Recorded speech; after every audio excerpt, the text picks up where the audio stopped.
5 अगस्त भारत के संवैधानिक और राजनीतिक इतिहास में एक ऐतिहासिक मोड़ का प्रतीक है। इसी दिन वर्ष 2019 में सरकार ने अनुच्छेद 370 को हटाकर जम्मू कश्मीर को विशेष दर्जे से मुक्त कर उसे भारत के अन्य राज्यों की तरह ही पूरी तरह एकीकृत कर उसके विकास की कहानी को एक नई शुरुआत दी थी। अनुच्छेद 370 आखिर था क्या? इसे संविधान में क्यों जोड़ा गया था और सरकार ने इसे हटाने का निर्णय क्यों लिया, ये सब आपको बताएंगे। साथ ही इसके हटने के बाद जम्मू कश्मीर और देश में क्या बड़े बदलाव आए और ये कदम भारत की एकता, अखंडता और विकास के लिए क्यों महत्वपूर्ण साबित हुआ, ये भी आपको बताएंगे। तो सबसे पहले बात करते हैं कि अनुच्छेद 370 क्या था। अनुच्छेद 370 भारतीय संविधान का एक विशेष प्रावधान था जो जम्मू कश्मीर को विशेष राज्य का दर्जा देता था। ये प्रावधान 1949 में संविधान में शामिल किया गया था और 1950 में इसे लागू कर दिया गया था। इसके अंतर्गत जम्मू कश्मीर को भारत में एक विशेष स्वायत्तता प्राप्त थी। भारतीय संसद केवल 3 विषयों रक्षा, विदेश नीति और संचार पर राज्य के लिए कानून बना सकती थी। भारतीय संविधान के कई अनुच्छेद जम्मू कश्मीर में सीधे लागू नहीं होते थे। जम्मू कश्मीर का अपना संविधान था जो कि 1957 से लागू हुआ।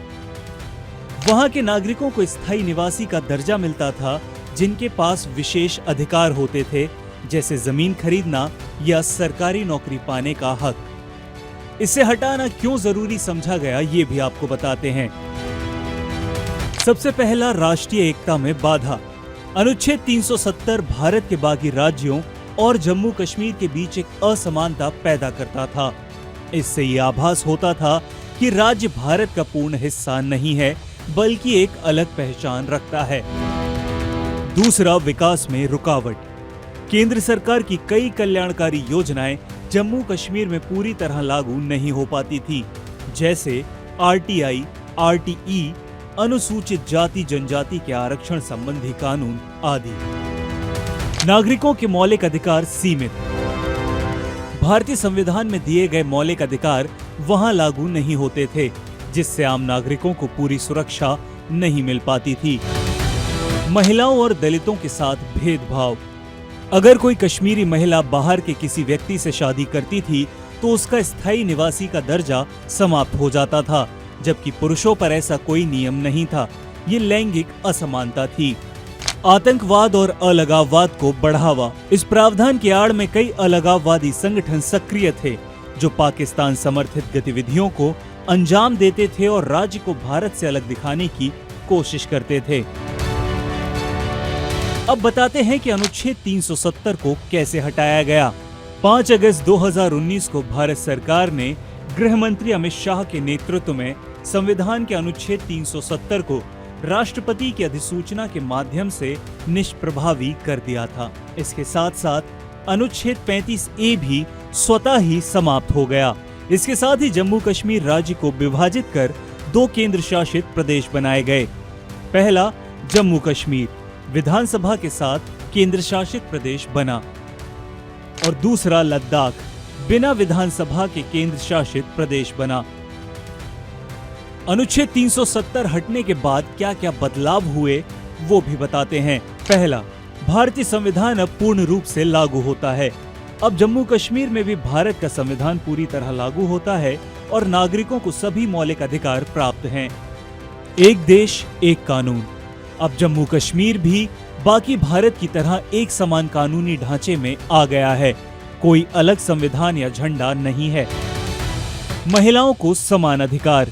अब कश्मीरी महिलाएं चाहे किसी से भी विवाह करें, उनका स्थायी निवासी अधिकार समाप्त नहीं होता। आर्थिक विकास को बढ़ावा। बाहरी निवेश, उद्योग और निजी कंपनियों को अब जम्मू कश्मीर में कार्य करने की अनुमति है। इससे रोजगार और विकास के अवसर बढ़े हैं। सुरक्षा स्थिति में सुधार। घाटी में आतंकवाद और अलगाववाद की घटनाओं में कमी आई है। सुरक्षा बलों को आतंकियों के विरुद्ध सख्ती से कार्रवाई करने में मदद मिली है। आरक्षण और कल्याणकारी योजनाओं का लाभ। SC, ST, OBC वर्गों को अब आरक्षण और कल्याण योजनाओं का सीधा लाभ मिलने लगा है। इसके साथ ही अन्य बड़े बदलाव जो 370 हटने के बाद हुए हैं, उनमें सबसे पहला है सुरक्षा व्यवस्था में मजबूती आई है। आतंकवाद और अलगाववाद को खुला समर्थन देने वाले संगठनों पर कड़ी कार्रवाई हुई है। सुरक्षा बलों को बेहतर कानूनी और प्रशासनिक समर्थन मिला है। सीमा पार से भी घुसपैठ में कमी आई और युवाओं की भर्ती में गिरावट देखी गई। दूसरा, नए कानूनों का विस्तार। अब केंद्र सरकार द्वारा बनाए गए सभी कानून जम्मू कश्मीर में लागू होते हैं, जैसे आरटीआई यानी सूचना का अधिकार, कैग का निरीक्षण अधिकार, दलितों और आदिवासियों के लिए आरक्षण कानून, राइट टू एजुकेशन, 3 तलाक पर प्रतिबंध कानून, कर्मचारी भविष्य निधि। कुल मिलाकर 800 से ज्यादा केंद्रीय कानून अब वहां लागू हो चुके हैं। तीसरा, विकास और निवेश को बढ़ावा। बाहरी निवेशकों को अब जमीन खरीदने और उद्योग स्थापित करने की अनुमति है। रेलवे, हवाई अड्डे, सड़कें और बिजली जैसी बुनियादी संरचना का विकास तेज हुआ है। सरकार ने इंडस्ट्रियल पॉलिसी 2021 लागू की, जिसके तहत हजारों करोड़ के निवेश को मंजूरी मिली। चौथा, शिक्षा और स्वास्थ्य में सुधार। अब जम्मू कश्मीर के छात्र भी नीट, जेई, यूपीएससी आदि की तैयारी में बराबरी का लाभ ले पा रहे हैं। नए AIIMS, IIT, IIM, medical college और विश्वविद्यालय खोले जा रहे हैं। आयुष्मान भारत योजना के तहत लाखों लोगों को स्वास्थ्य बीमा का लाभ मिला है। स्थानीय शासन को मजबूती। पहली बार बीडीसी और डीडीसी यानी जिला विकास परिषद चुनाव हुए, जिससे ग्राम स्तर पर लोकतंत्र को बल मिला। पंचायतों को वित्तीय अधिकार और योजनाओं का सीधा नियंत्रण मिला। छठा, संविधान का समान अधिकार सबको। अब महिलाएं, दलित, एलजीबीटीक्यू समुदाय और आदिवासी वर्ग वही अधिकार पा रहे हैं जो भारत के अन्य राज्यों में मिलते हैं। महिलाओं को विवाह के आधार पर नागरिकता खोने की समस्या खत्म हो चुकी है। सूचना और डिजिटल पहुंच में बढ़ोतरी।